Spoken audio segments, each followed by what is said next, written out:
Jon Stewart just did what no one else on CNN dared to. He confronted a top Biden official live on air, demanding answers for billions of missing taxpayer dollars. The tension was electric. The air in the studio felt heavy, charged with an unspoken challenge. The cameras locked in.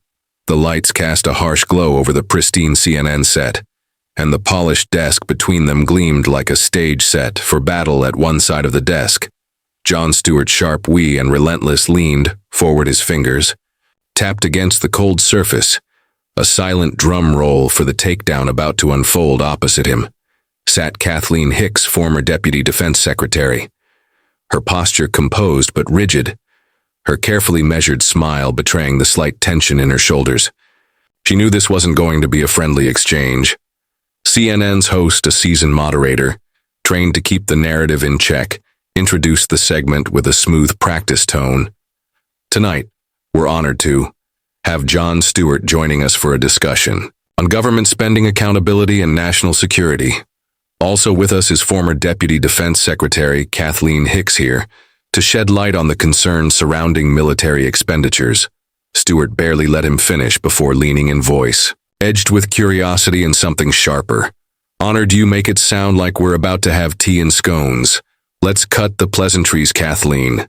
Where did the $850 billion go? The question landed like a hammer. Hicks blinked, barely a flicker, but it was there. The host chuckled nervously, attempting to smooth the rough edges. Jon, of course, the Pentagon has a massive budget and audits are a complex process. Stewart's hand shot up, stopping him cold. No, I'm not talking about audits.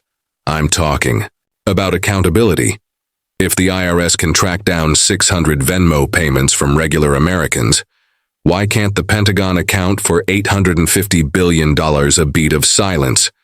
Hicks inhaled a quick, measured breath before launching into the standard bureaucratic defense.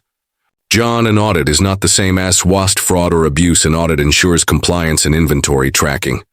Not necessarily knowing where the money went. Stewart interrupted, eyebrows raised because that's what it sounds like. The host shifted uncomfortably.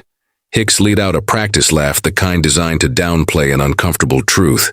It's about oversight, not mismanagement, she insisted. Stewart's gaze sharpened. So let me get this straight. The Pentagon, with one of the largest budgets in the world, can't pass a full audit, doesn't know where billions went, and somehow that's just oversight. Hicks pressed her lips together. It's a matter of internal processes. Stewart nodded slowly, almost amused.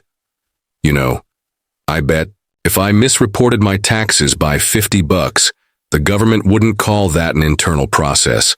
They'd call it a crime. The tension in the studio tightened. The CNN host cleared his throat, trying to regain control.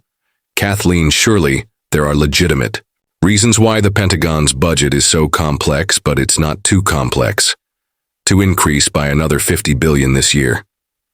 Stewart fired back. His voice was still calm, but now it carried the unmistakable weight of disbelief, frustration, outrage.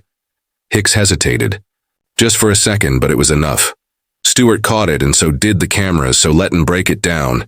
He continued, voice steady but pressing. The military gets $850 billion, can't pass an audit, doesn't know exactly where every dollar went, but at the same time, military families are struggling with food insecurity. Make that make sense. Hicks sat up straighter. Jon, I understand the concern. You understand. Stewart's voice rose, cutting through the polished air of the CNN studio. 24% of military families don't have enough food. There are food banks on military bases, and you want to talk about processes. Hicks opened her mouth, but nothing came out immediately. The studio fell silent, the weight of Stewart's words lingering. The host looked from one to the other, eyes darting as if scanning for an exit route from the conversation. Then a forced chuckle. Jon, I think it's important to acknowledge that Secretary Austin has taken steps to address these concerns. Stewart didn't even blink. Like what? Hicks seized the moment, her voice regaining its rhythm. The Department of Defense has increased the basic housing allowance, expanded child care programs, and adjusted commissary prices to reflect market conditions. Stewart let out a slow, measured breath. Then he smiled, a sharp, knowing smile. You ever notice how government solutions always sound like footnotes in a budget report? But the problems always feel real. Military families don't need adjustments in commissary pricing. It'll REI they need, to not have to rely on food banks while serving their country. The host tried again to cut in Jon. We have to recognize the scale of no. We have to cognize the fraud shot back. Turning to the camera now. We have to recognize the outright incompetence. We have to recognize that this is the same government that will audit the hell out of regular people track.